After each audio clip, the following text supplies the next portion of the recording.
BUMD kita ada dua ya, sedangkan potensi yang akan dikelola oleh BUMD itu kan sebenarnya banyak. Ini tidak akan eksis. Kecukupan modal itu sangat minim. Menurut pengalaman kami dalam mengendalikan suatu usaha yang cuma 10 miliar, itu impossible.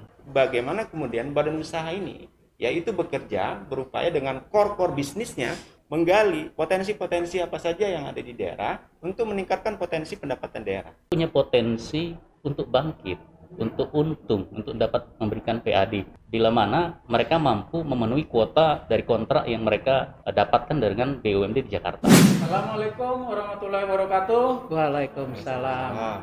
Tapi pun, Ya pun. salam jumpa pemirsa Kupas TV dimanapun berada. Saya Donald Hari Sihotan akan menemani Anda sampai 60 menit ke depan. Kita akan berdiskusi tentang pengelolaan BUMD untuk kemajuan Lampung. Seperti apa kondisi BUMD di Provinsi Lampung? Apa dan bagaimana? Untungkah atau rugikah? Kegiatan ini diinisiasi oleh Komisi 3 DPRD Provinsi Lampung. Bersama saya di studio sudah hadir 4 narasumber. Pertama itu anggota Komisi 3 DPRD Provinsi Lampung, Bapak Dr. Andus Efek Siman. Apa kabar Pak Siman? Wawai. Ya, mungkin Pak Siman bisa disapa pemirsa kita dan disampaikan Pak Siman dari fraksi apa dan dari daerah pemilihan mana? Monggo Pak. Selamat sore pemirsa. Halo, apa kabar? Selamat menjalankan ibadah puasa. Saya FX Siman dari Partai Golongan Karya, Partai Golkar. Kemudian dari daerah pemilihan 3 yang meliputi Kabupaten Pringsewu, Kabupaten Pesawaran, dan Kabupaten dan Kota Metro.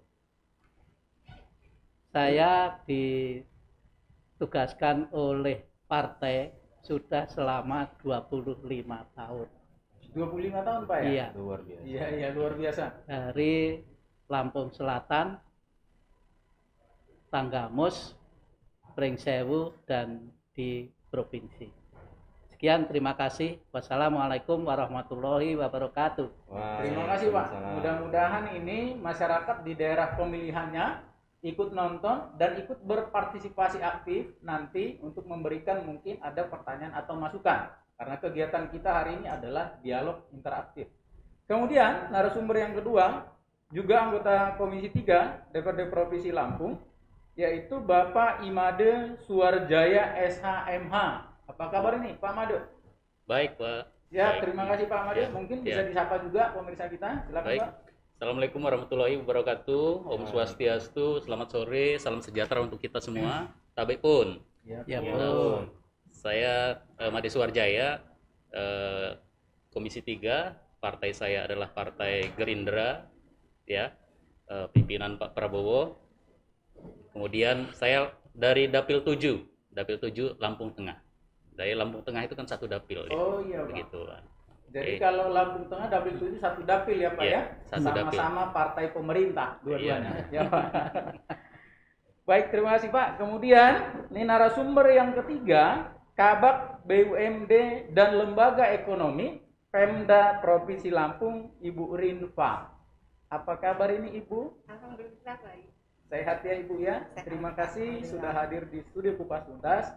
Kemudian narasumber yang keempat, akademisi dari Universitas Lampung, Bapak Dr. Yusdianto SHMH. Apa kabar Pak Yus? Baik, Bung Hotang.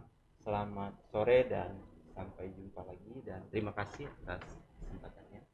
Terima kasih Pak Yus. Nah, tadi sesuai tema kita yaitu soal pengelolaan BUMD untuk kemajuan Lampung.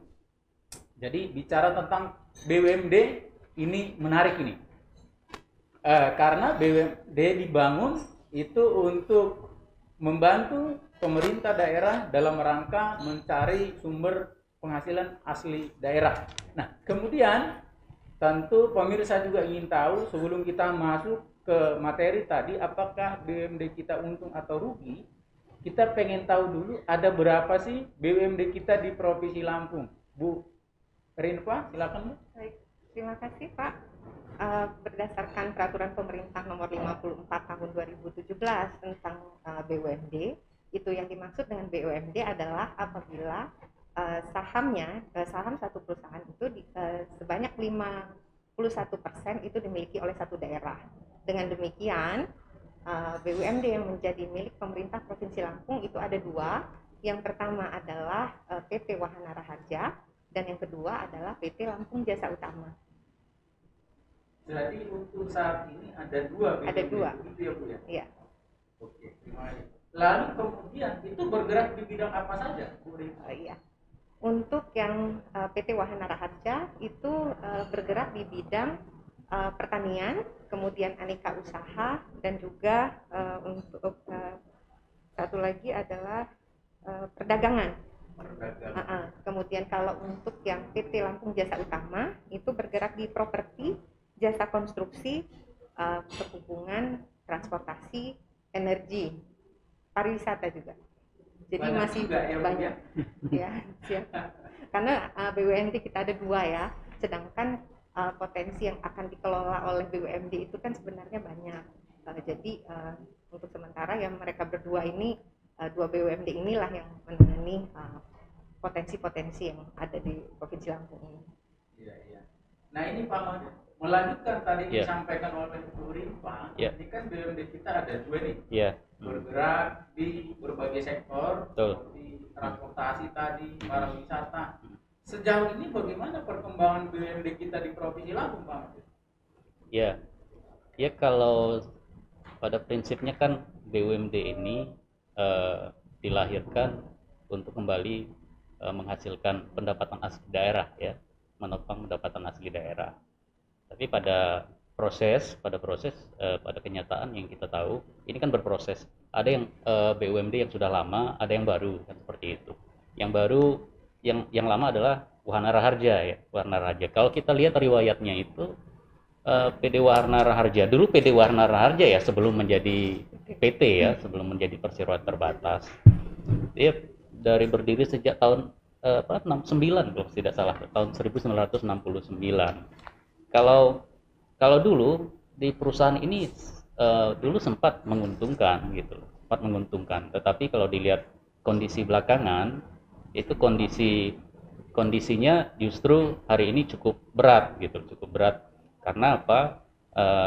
Kalau kita lihat terakhir dia tidak mampu menopang operasional saja, tidak mampu seperti itu.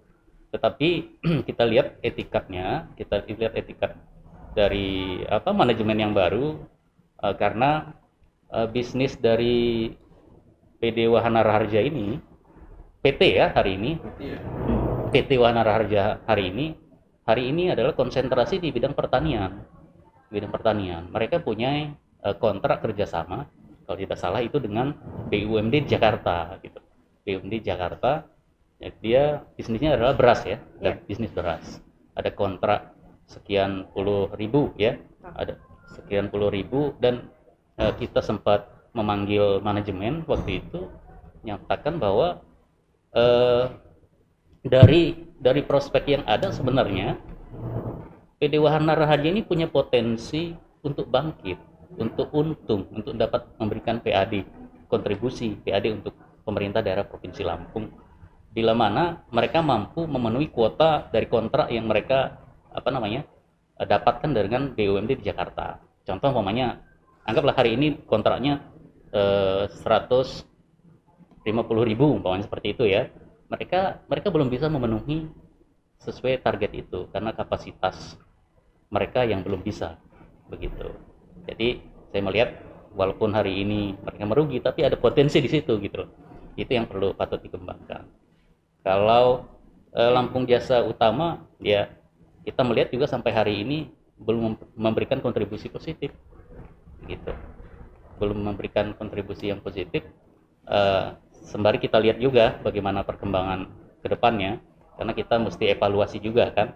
Kita di Komisi 3 kan perlu mengetahui sehat tidaknya perusahaan tersebut, kemudian sesuai dengan tujuan dan cita-cita awalnya bahwa perusahaan ini dibangun adalah untuk memberikan kontribusi PAD untuk pemerintah daerah Provinsi Lampung.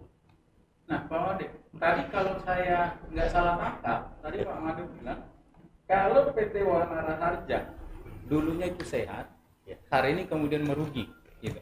Lalu untuk PT Lampung Jasa Utama, Pak Made tadi sampaikan belum melihat seperti apa sih partisipasinya atau belum memberikan dampak yang positif terhadap ekonomi di daerah. Nah, tapi sebelum kita ulas tentang BUMD mana saja yang untung, yang rugi.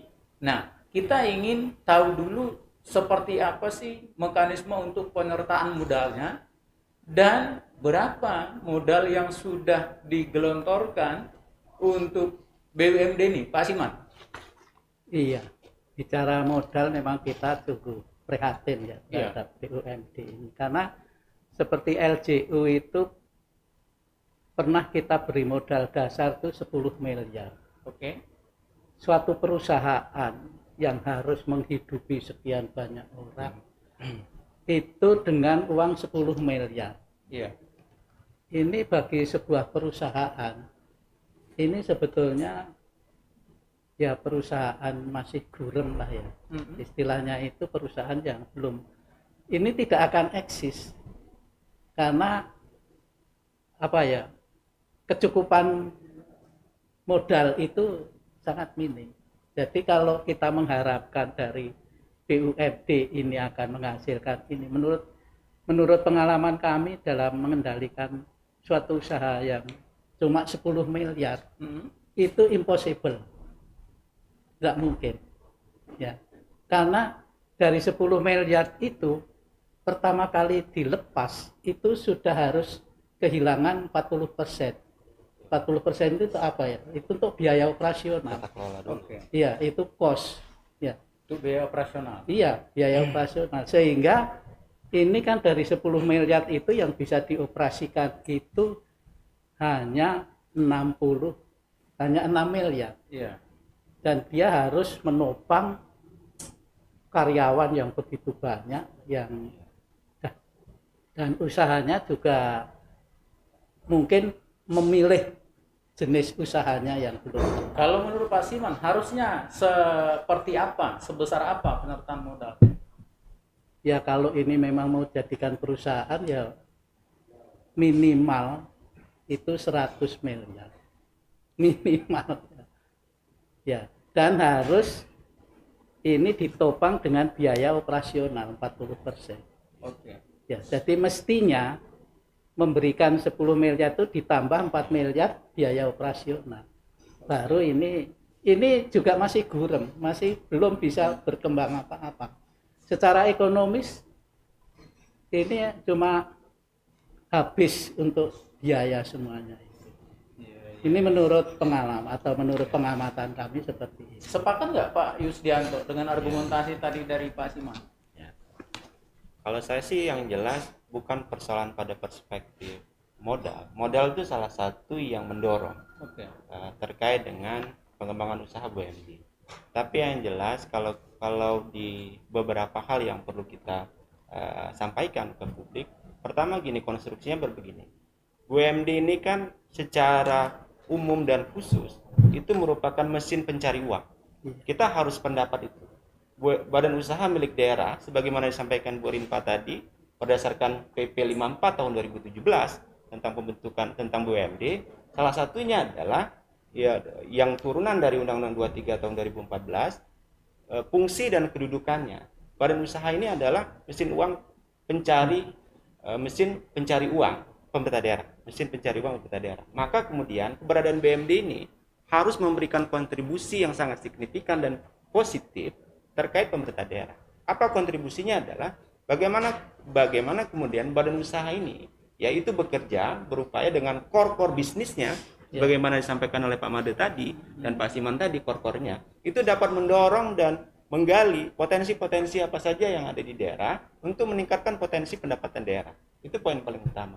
Kalau yang kedua, kalau kita lihat sekarang sebagaimana saya meneruskan apa yang disampaikan Pak Mendet tadi, kita bicara begini loh. Kalau kita bicara BUMD, kita inventarisasi dulu badan usaha, apalagi kemarin Pemprov bersama Dewan sudah menginisiasi untuk pembentukan 5 BUMD lagi. Ada keinginan untuk membentuk 5 BUMD dulu. Hanya kemudian di Komisi 3 DPRD secara sependapat dan secara bersama-sama kita berpikir bagaimana kita membuat sebuah regulasi yang terkait dengan tata kelola BUMD. Ini yang paling penting. Apapun model BUMD-nya yang akan berjalan, kalau tidak dilakukan segera pembenahan terkait dengan tata kelola BUMD, maka kemudian BUMD yang hari ini kita anggap sebagai ya mesin pencari tadi, dianggap sebagai badan usaha tadi, itu tidak mampu untuk menjalankan ekspektasi pemerintah daerah, kepala daerah, dan menjalankan kepentingannya DPRD. Apalagi kita tahu misalkan di tahun-tahun sebelumnya berapa banyak hibah, berapa banyak alokasi anggaran yang dikirimkan oleh DPRD ya bersama eksekutif kepada BUMD ini. Nah, kalau kita catat baik dia Lampung Jasa Utama, kemudian PD Wana Harja, Lampung Jasa Pentura, kemudian termasuk Bank Lampung, yang semua badan usaha yang ini di bawah Pemprov, itu yang hanya menghasilkan dividen kalau kita catat itu hanya Bank Lampung. Kemudian apalagi sekarang kalau kita lihat di laporan pertanggungjawaban kepala daerah sekarang, Bank Lampung pun itu masih nyantol di APBD provinsi.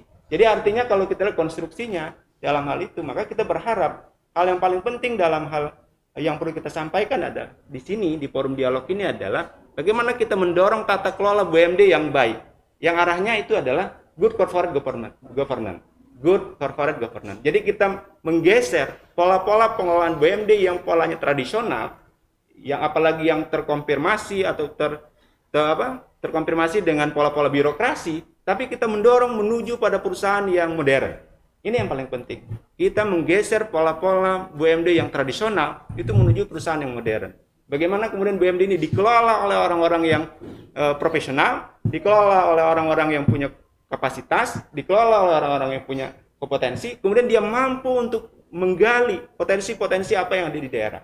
Misalkan kehendak Pak Gub terkait dengan peningkatan pendapatan dari sektor pertanian, yang itu sekarang diinisiasi di PD Wana Harja. Nih Pak Yusdianto, nanti soal modernisasi, nanti kita akan ulik lagi nih. Tapi kita pastikan dulu dengan Bu Rimpa, ya. Sebagaimana tadi yang disampaikan, kalau dari beberapa BUMD itu yang memberikan kontribusi itu baru dari Bank Lampung gitu. Nah, kita pengen tahu seperti apa sih kondisi BUMD kita saat ini, kemudian mana sesungguhnya yang memberikan keuntungan dan mana yang merugi sampai saat ini. Silakan Bu Rimpa. Baik, terima kasih. Kalau BUMD Bank Lampung itu kan karena kepemilikan sahamnya itu tidak sampai 51% ya. Kita hanya sebagai pemegang saham pengendali 31%, hampir 31, sekitar 30%. Nah itu biasanya sih kalau BUMD yang bergerak di sektor keuangan perbankan itu memang jarang sekali yang mengalami kerugian gitu. Nah untuk PT Wana Harja sendiri maupun LJU ini sekali lagi sebelum dikeluarkannya PP 54 tahun 2017 itu kan kita tahu sendiri ya siapa yang duduk sebagai pengurus di sana gitu kan, bagaimana penunjukannya untuk duduk di sana. Nah sejak ada PP 54 tahun 2017 ini itu kan semuanya sudah diatur termasuk siapa saja yang ditunjuk untuk menjadi pengurus baik dari tataran direksi ataupun komisaris di BUMD itu. Nah, terus terang saja memang kalau ditanya apakah sudah berkontribusi maksimal, ya belum gitu. Tapi sejak awal kepemimpinan Pak Gubernur, Pak Ainal itu memang sudah berkomitmen itu untuk mengoptimalkan fungsi BUMD. Upaya-upaya yang dilakukan baik pembinaan maupun pembenahan itu sudah banyak yang kita lakukan. Bisa saya ceritakan sedikit nih ya, Pak? Mungkin saya mau fokus dulu ini soal masalah tadi untung rugi. Tadi cerita kalau Bank Lampung itu untung dan berarti kalau begitu yang dua lagi, Wanara Harja sama Lampung Jasa Utama ini rugi seperti itu ya, Bu Rinfa ya? Ya, bisa dikatakan seperti itu ya. Artinya kalau dilihat dari jumlah dividen yang disampaikan itu dibandingkan modal yang kita berikan Sampai mereka, saat ini sudah berapa penyertaan modal dengan dua perusahaan yang rugi tersebut? penyertaan modal ke PT Wahana Raharja itu sekitar 19 miliar ya. Kemudian kalau ke PT LJU itu 10. Dari pertama itu dibentuk. Ya. Oke.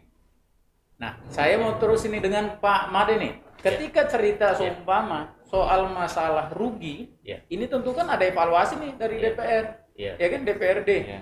Apakah masih harus kita pertahankan atau rekomendasinya seperti apa dengan eksekutif? Nah, ini seperti apa, Pak Made? Rekomendasi evaluasi terkait dengan BUMD yang sampai saat ini belum memberikan kontribusi. Ya, jadi kita tentu selalu memonitor ya apa pergerakan dari BUMD ini seperti itu. Kalau khusus sebenarnya kalau yang Wahana Raharja tadi ya, kenapa dia mulai merugi itu? Kalau tidak salah, tapi perlu dipastikan lagi. Kalau tidak salah itu dari dia sejak 2016 ya. Sejak 2016 dia ada bisnis utamanya dulu yang kemudian dia tidak katakanlah dalam bahasanya tidak kontrak eksklusif lagi seperti itu. Bisnis utamanya dulu ada bisnismen ya. Kemudian dia ada bisnis ATK. Dulu Pemprov itu semua ATK-nya ngambil di PD Wanara aja gitu. Nah, ketika tahun itu diputus, mereka dibuat biar bersaing bebas seperti itu. Karena apa? Karena di lapangan itu sudah melihat ada sebenarnya pihak swasta sudah bisa menawarkan, pihak luar dari PT Wahana Raharja ini ada menawarkan barang juga bisa lebih murah dari itu kan gitu. Nah, jadi kemudian diberikan kebebasan itu. Nah, PT Wahana Raharja tidak mampu bersaing. Nah, ketika itulah baru kemudian dia merugi gitu. Merugi. Kemudian ketika merugi ini itu berarti sudah berapa tahun ini, Pak? Dia dari 2017 kalau tidak salah itu udah mulai merugi. Oke. Berarti sudah sekitar 4 tahunan ya. 17, 18, 19, 2020 merugi, tapi meruginya sudah mengecil.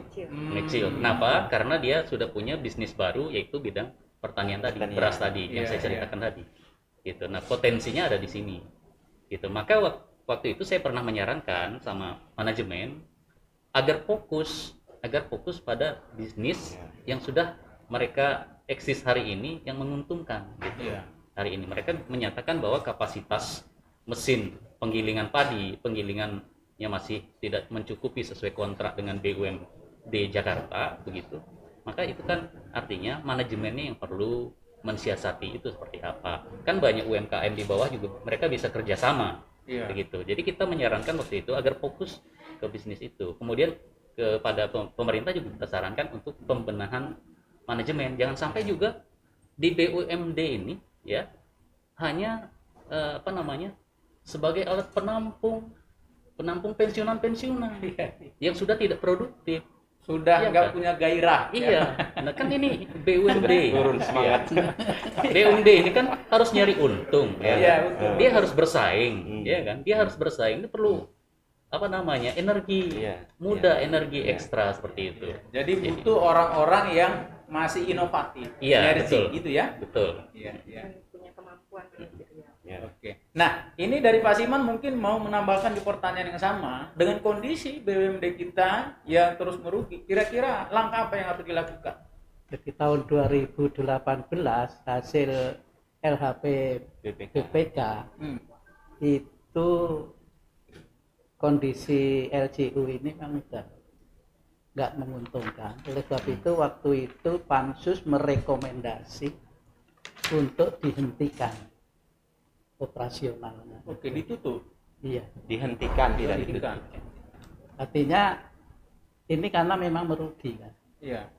Karena namanya badan usaha orientasnya itu adalah untung kan.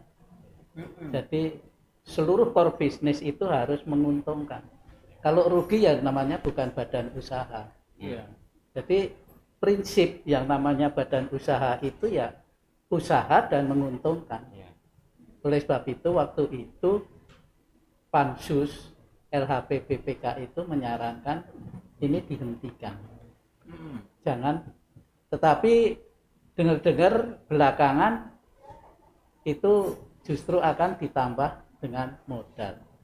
Tapi kalau ditambah dengan modal itu ya harus ada evaluasi usaha dulu. Oke. Ya, evaluasi usaha itu para pimpinan dari LJU itu harus membuat suatu perencanaan bagaimana uang yang sudah tidak genap 10 miliar itu bisa bertambah. Itu Jangan justru hanyut gitu ya. Iya, Pak. jangan sampai hilang semua. Hanyut. Iya. Sebetulnya kalau DPR ini ya rugi tetapi jangan terlalu ini masih bisa menambah modal itu. Karena memang ya apa ya namanya? Rasio kecukupan modal. Sorry, saya mau pastikan dulu Pak Siman. Apakah memang persoalannya hanya parameternya itu persoalan modal atau memang SDM-nya rendah sehingga tidak punya inovasi? Ya itu memang salah satunya. Salah satu. Itu modal. Ya itu modal. Yang kedua ya SDM-nya seperti apa? Mereka punya wawasan untuk berbisnis atau tidak? Para pengelola ini, manajemen ini punya visi untuk berbisnis apa enggak?